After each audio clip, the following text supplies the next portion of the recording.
Hello everyone and welcome finally to another makeup tutorial.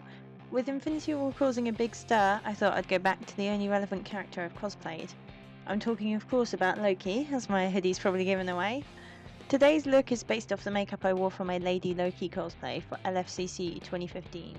Yes, 2015, my god, how was it that long ago? So let's get into it.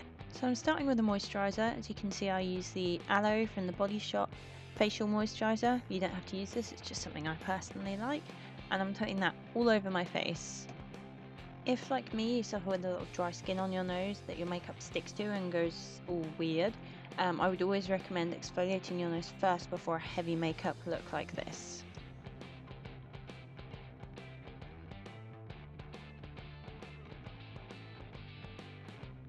Okay, next I'm going in with a face primer. I like to use this one by MAC because my skin is very temperamental and this works really well for me to make my skin a bit more dewy, and it really helps to keep all the makeup on all day despite me having a very greasy face. I would recommend putting this all over your face for pretty much everyone, except, like I said in the last clip, if your nose is very dry and your makeup tends to stick to it, then do not use this on your nose, because coming up next I have a really good tip for helping your makeup go on your nose really smoothly, not to look so much like it's stuck to a dry skin, and helping it stay on all day. Okay, so this is going to seem like a really weird order to do this in, but just go with me. Next I'm going to put on eye primer, specifically MAC Prolongwear in the colour Soft Ochre, and this is because this is for the people with nose problems. As you can see, I'm putting just a small coating of this all over my nose, and this is what's going to allow your makeup to go on so much smoother. The first time I tried this, I was completely blown away by how much better it went on. And I'd recommend this for anyone who has problems either putting the makeup on and getting it to go on your nose smoothly if it looks like it doesn't sit properly or it doesn't cover your skin properly, or anyone whose makeup tends to come off their nose really fast if, like me, your skin is really greasy and it tends to just mainly sit on your T-zone. So I would use that for this. And then for anybody who doesn't have that problem and everybody else, obviously put it on your eyelids, and I'm also putting a little bit underneath my eyes right up to where I want the flick of my eyeliner wing to go, and to where I'd like my eyeshadow to extend out to for the point of it coming away from my eye. Okay, so next I'm going to put on my concealer to cover any dark circles or any spots and problems that I have on my skin. Currently I'm using Urban Decay Naked Skin in light neutral because I had this recommended to me. Originally I wanted to use Shape Tape, but it was a lot of money to have it imported here, so I decided to go with this because I was told it was almost as good, kind of a UK dupe. But the problem I'm having with this is that it doesn't go pale enough, so if, like me, you have a really white face and you also, like me, wanted to use it as part of your contouring routine, which I wanted to do, good luck getting a colour that will do that for you, because this is the lightest colour they have and it still comes out tan on my skin. So I'm putting it mainly, as you can see, under my eyes to cover my dark circles, and down to where I would contour, under my nose because I get some red veins there, and then over any spots that I have. And I'm taking a damp beauty blender to blend that in because I find it does it any better than any brush I've tried or any other kind of sponge. For anyone who's new to beauty blenders, this took me quite a while to work out. When they say damp, they mean if you get it wet and you squeeze all the water out of it enough times, it will become bigger and softer, and you'll feel that that's the right consistency to then use it, rather than doing what I did, which is soaking it quickly, squeezing it and being like, yeah, it's wet, it's ready to use, and wondering why you're not getting the same results that everyone else that recommended it to you in. So if you didn't know that, you learned something new today. Woohoo!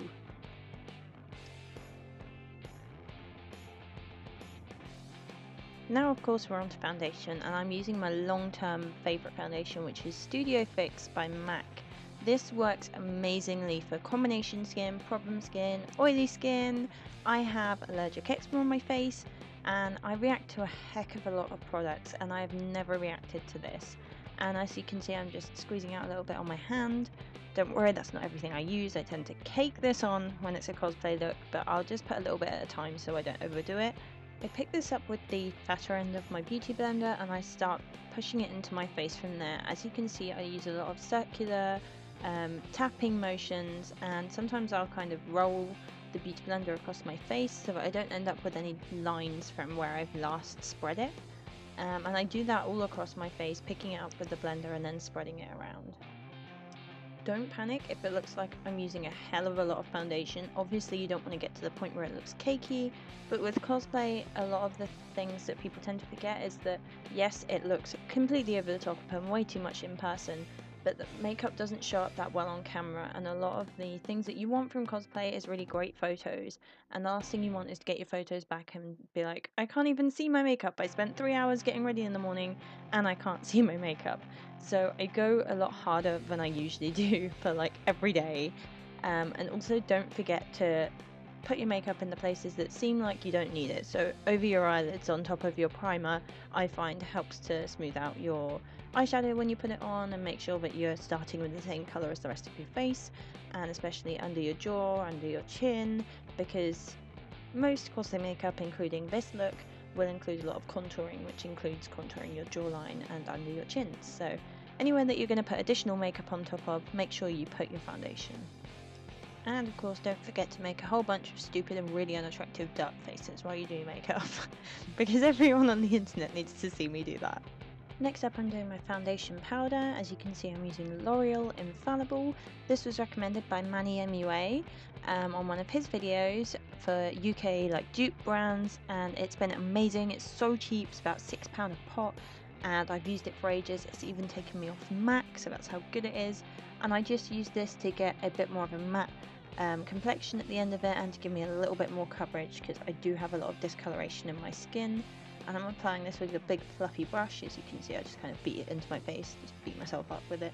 So yeah, that gives you a little bit less shine if, like me, you have really shiny skin.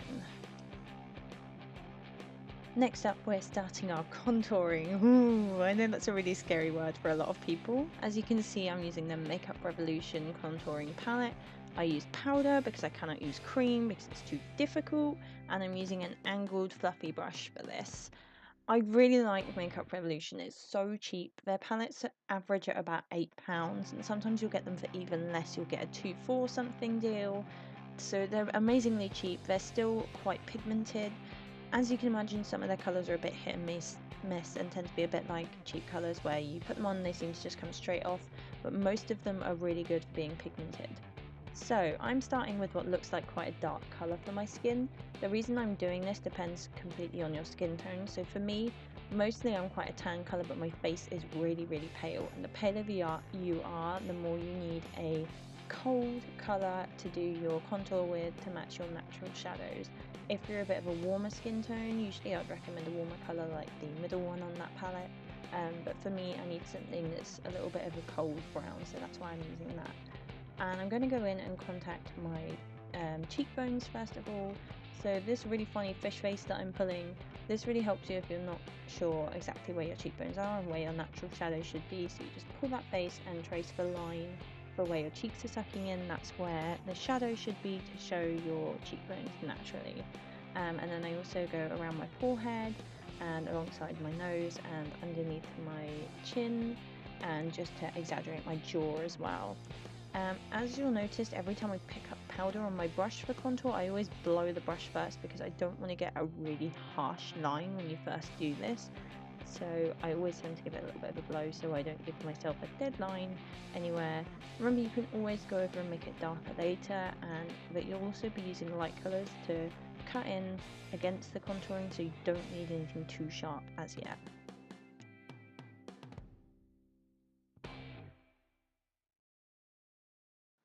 Okay, if you think I looked funny before, you're about to love this. Now we're going to do the light bits that we just talked about. This powder, oh my god you guys, this powder put my contouring game up so fast. It also helps with evening your skin tone. It also helps with keeping your face on all day. You can set your whole face with this. You can set your contour with this. You can set your eye makeup with this. You can set your under eye circles. It's amazing. You do have to import it from the States, but I'm telling you now, it's worth every penny. I have had it about a year and I've still got tons of the stuff. So you want to use a sharp triangle sponge with this, because you're going to need this to create the lines that I'm doing now. And I almost always, with almost every makeup look, do this. So I use the edge of the sponge to create a line along both the bottom of my face, so where my jawline is, and just underneath that contour to cut it in really sharp. so that the powder looks more like a natural shadow under my cheekbone rather than just like a patch of my face that's been bronzed. So you use the line of the sponge to naturally bring this down to about your chin. Try and keep it as consistent as you can, and focus the powder on the side for the top of it, and then I go back in later on and I increase the powder, as you can see I'm doing now, to emphasize my jaw as well. So I start with just that. Okay, and next I'm gonna add powder to the just above where I put the contour line for my cheekbones. So I'm going to be emphasizing at this point my cheekbones and underneath my eye. I do this because obviously, as I said earlier, my concealer isn't that bright to emphasize this area, and also because this is really good at setting your concealer. So you want to have the line strongest just above your contour line, and then just a very light dusting of powder over the rest of the area. I'm also going to do this in the T-zone part of my forehead, where I didn't put the bronzing powder, down the center of my nose to emphasize the contour we did on my nose, and just in the cupid's bow of my lip. And also I'd apply a little bit to my chin. Now with contouring, where you contour and how you contour completely depends on what gender the character is and the kind of look you're going for. So with this one I'm going for feminine, so I would just put a little bit on my chin in the dip of my chin. But if I was doing a masculine character, I would highlight the ball of my chin, and I would put my shadow contour color on the dip of my chin. So it completely depends. I can put a couple of pictures in the description that I personally use to remind myself where to contour for each gender, but this is just what I'm doing for this video. Once you've done with that, you're just going to leave it to look really funny and leave it to set, or to cook as certain people say, while you do the rest of your face. Okay, and last we're moving on to the eyes. As you can see, I'm using my Sedona Lace Palette because this has so many colours, and I'm first going on with this really bright kind of emeraldy green. This is our kind of second to darkest colour that we're going to be using, but it's the main shade of your Loki eyeshadow. This palette, if I was to give it a review, I would say I have mixed opinions on, and I certainly wouldn't buy it again. I bought it probably a good 10 years ago now based on an excellent review of Sedona Lace in general. I don't know if maybe with my inexperience with the internet at the time I bought it from a like not legit site or what happened, but the palette I got very similar to a lot of other palettes, exactly the same shape, same colours, with all different brand names on them, so I'm not 100% sure if it's a real palette, like real Sedona Lace palette. Some of the colours, for example this green, are really pigmented and they come out really strong and they last really well, they blend beautifully, but I'd say probably a good 90% of the colours in this palette are like cheap drugstore ones where you try to put them on and they just, all that happens is you get clumps of powder on your skin but you don't seem to really get any colour appearing. So I'd possibly go for a different palette if you can, and just try as best as you can to match the colours given here. So taking the vivid green that I just showed you, we're going to start by highlighting the shadowed area of your eye, so just above your eyeball. It's the only way I can explain it. If you kind of trace along the top of your eyelid and into that gap there, that's where we're going to be starting with. So you're tracing all the way along that, almost all the way back down to the other end of your eye, but not quite. And then we're also going to use it a little bit on the outer corner of your eyelid. And you just want to put that on really thick and really prominent first of all, and then we can worry about blending it out and shaping it later.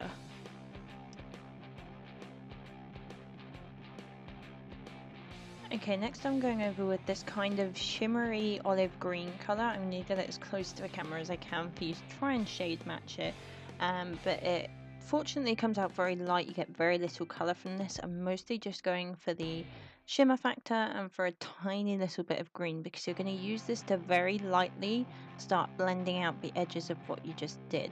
Don't worry about blending it fully as yet because we'll come back and do that later on, but for now you're just giving it a softer edge with some colour. Okay, now I'm going in with this Urban Decay palette. It's, as you can see, one of my very favourites, and I'm going in with a colour named Honey. As you can see, this palette has been very well loved. I've had it since about 16 years old. It's got some of my brightest colours in it. I would totally recommend it. It's very pigmented, Urban Decay are great for bright colours that stay on and are really easy to blend, and I would definitely buy this again. And I'm just using this colour with an average eyeshadow brush, normal shape, normal thickness, and I'm just covering my entire eyelid with this. I'm going to go over it a couple of times because you want the gold to be really, really prominent, so build it up as much as you can.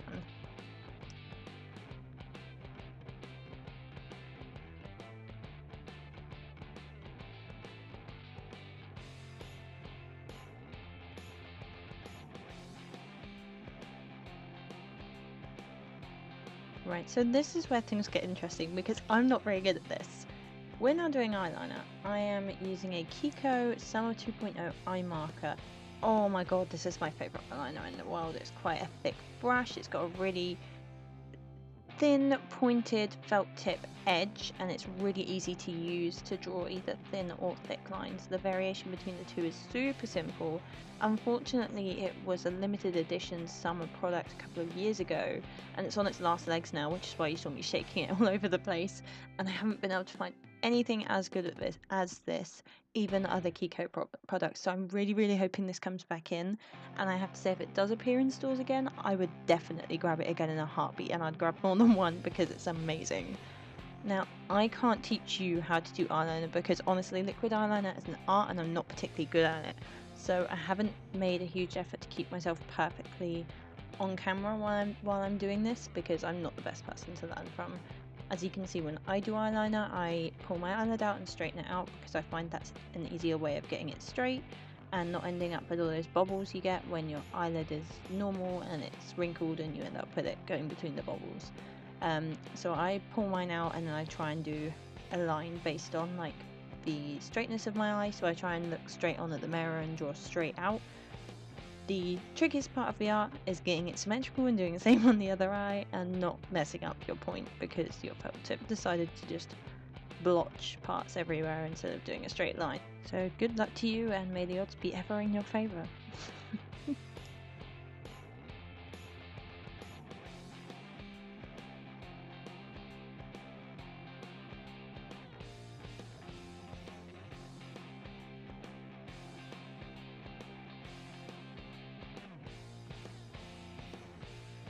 And right then, my camera cut off, so there's my eyeliner now done. I'm sorry you didn't get to see more of it. What we're now working on is your cut crease between your gold and your green.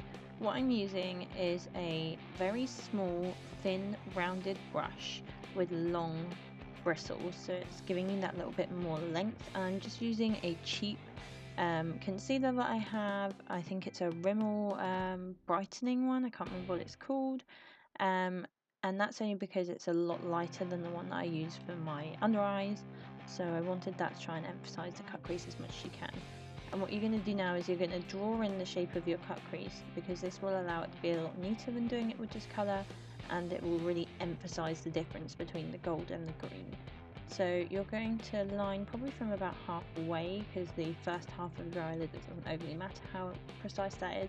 So from halfway across, you're going to first of all trace the edge of your eyelid as before, so like going along your eye socket, and from that point on then you're going to take it out into a wing just like your eyeliner. What you want to try and do from this point onwards is to keep the point of your makeup the same distance from your wing at all times. Now, I wasn't very good at this, so ignore me, but you want to try and keep it, once you've set this cut crease line, then the next parts that you're going to do are going to follow that same line, and the underneath part will follow that same line, and so on and so forth. So you want to try and keep the line of your eyeliner the same as everything else, and that's why I do this after the point of the eyeliner, because otherwise you've already drawn on what you think looks good halfway up your eyelid, and then you've got to try and match your eyeliner to it, and it's really hard to do it that way around. So you just use a brush and your concealer to dab that on and draw out the shape that you want. Okay, so from then we're going to go over the bits that we just concealed with some more honey and the same brush again, just to top it up to anything that you put concealer over you want to make gold again. Please ignore the fact that I'm clearly singing throughout this because I'm listening to one of my favourite songs, so clearly I forgot I was filming something and was just sat there singing away to myself, so ignore me if I look like I'm talking to myself. And that includes going right out onto where you did the little flick of concealer to match your eyeliner.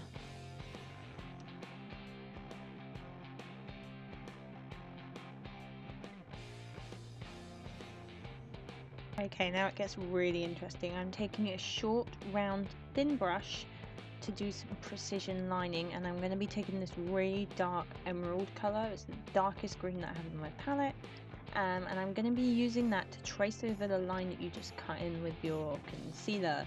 So this is going to be really good fun because it needs to be precision work, and you need to make it as dark as you can, or as dark as you're happy to have it be, because we really want it to stand out from the other green that we've put on. So in this I would just say work slowly and carefully, go over the line as precisely as you can and just build it up gradually.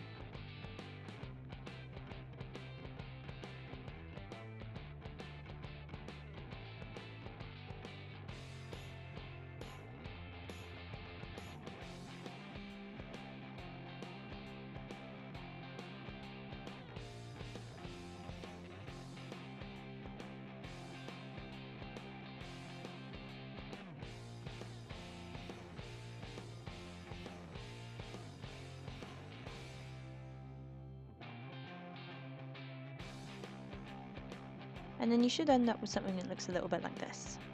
Next we're going to take a big fluffy eye brush and we're just going to blend out that top edge of the green like we said earlier. I haven't got any colour on there at the moment, I'm just using it to get a softer edge. You may find you lose a little bit of that green colour in doing this, so between clips I've also gone in and topped up the colour and blended it again and topped up.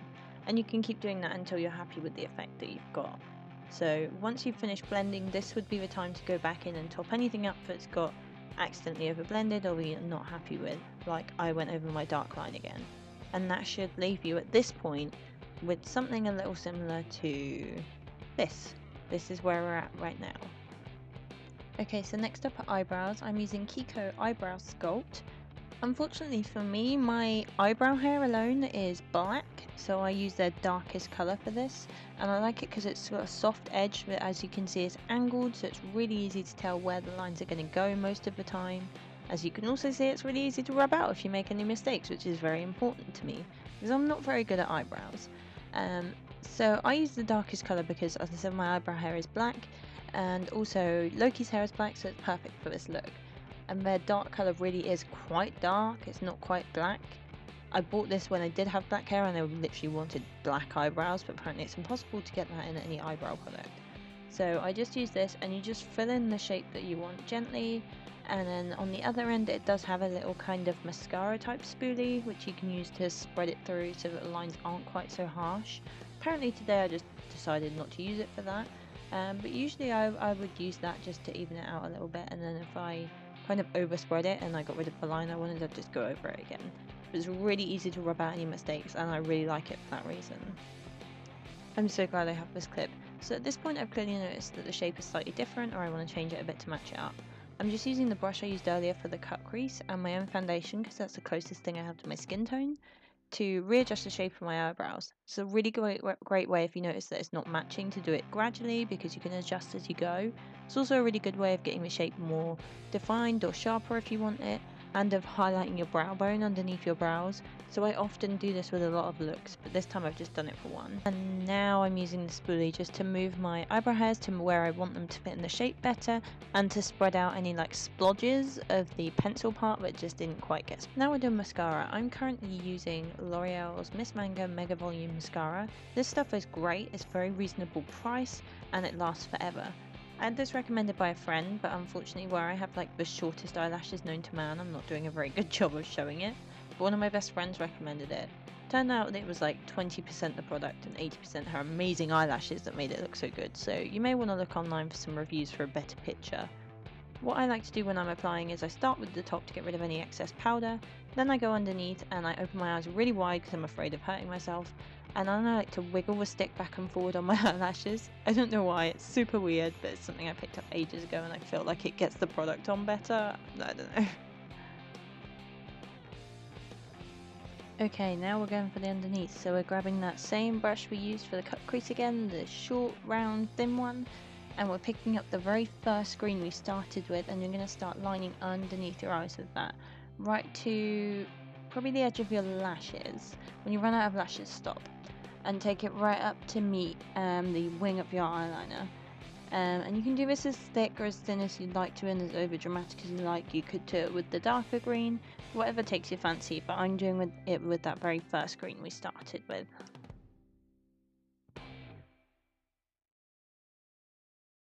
Now we're going to pick up a very similar type of brush again, and we're going back in for that gold that we used, the honey from the Urban Decay, and we're going to use this on the inner corners of our eyes and right up to where we put the green so that they meet. Again, you can build this up as much as you want, or you can have it as minimal as you like, but it's really important to have that gold in your inner corners just to give you that extra bit of sparkle.